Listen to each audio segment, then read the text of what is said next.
Dear pensioners, तो अभी counter affidavit जो फाइल हुआ है उसकी जो रियल कॉपी है एंड वर्ड्स हैं दैट आर आउट नाउ। तो गाइस वो अभी हम देखने वाले हैं। तो guys please subscribe to my channel for latest banking and pension updates. तो we gonna see the real copy here. So this is the copy that we're gonna share today.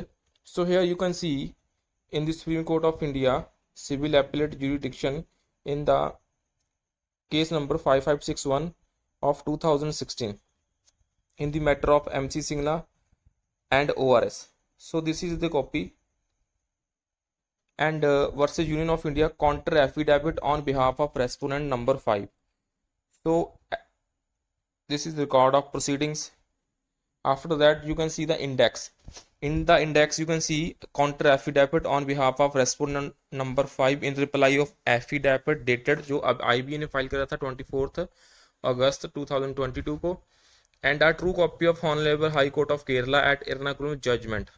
उसके साथ अनेक्चर करा उन्होंने नंबर 29890 ऑफ 2018। उसका जो title था वो MK Ravinandan versus union of India. तो उसकी जो एग्जैक्ट प्रॉपर वर्ड्स हैं क्या, in the matter of MC Singla and ORS versus union of India and ORS। तो यू कैन सी हियर किसने फाइल करा ये IDK hence aged 71 year.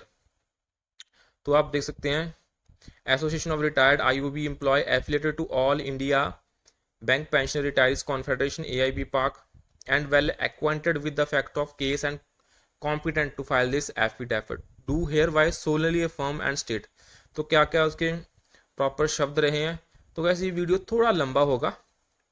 So I have read and understood the content of affidavit जो 24 अगस्त को file करा था by third respondent that is IBA and I say that the said affidavit is untrue and a deliberate attempt to distort the facts. उससे fact distort हुए। That outcome of this petition shall affect lakhs of bank pensioner giving grieving the justice for their pension updation which the Government of India, IBA and banks have denied despite legally binding settlement written assurances जो हमें दी गई given while introducing the जो pension scheme 1904 में आई थी and legal provisions in the pension regulation 1995 which are reiterated in the following paragraph। तो अभी आप देख सकते हैं the IBA in its affidavit has acted in a very peculiar manner।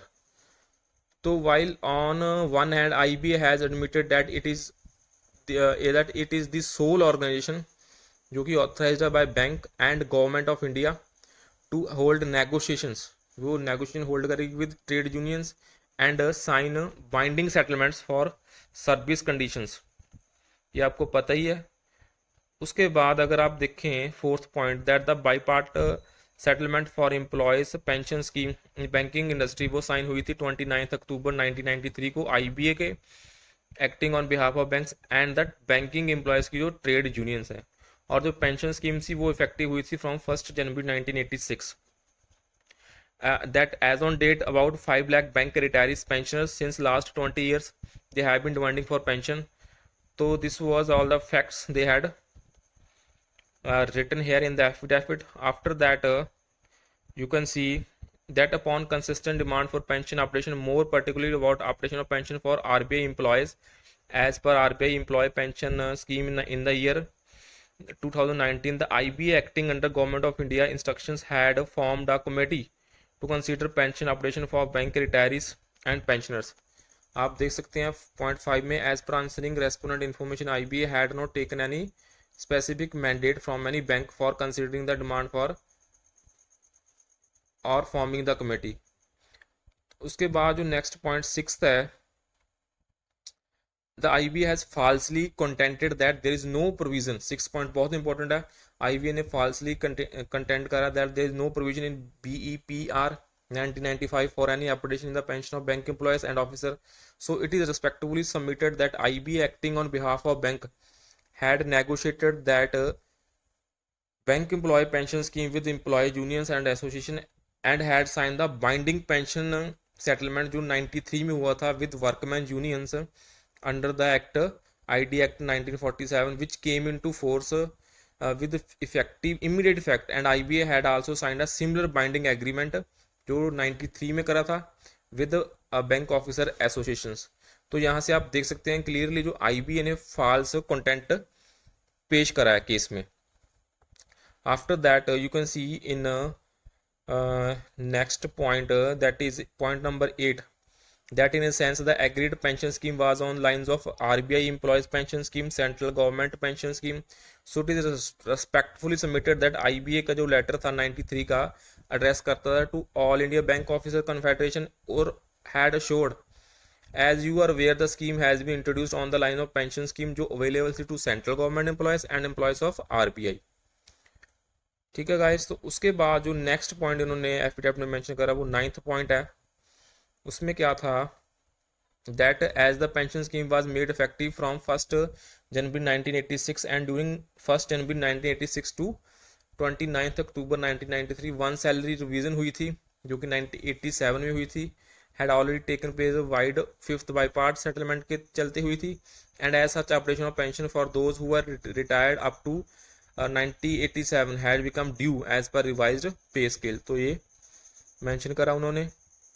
Next अगर आप देखें इसमें काफ़ी पॉइंट्स उन्होंने मेंशन करे हैं. तो गाइस प्लीज़ इस सर्कुलर को मैं आपको लिंक दे दूंगा, वहाँ से आप पढ़ सकते हैं. सर्कुलर नहीं, ये काउंटर एफिडेविट के प्रॉपर वर्ड्स हैं.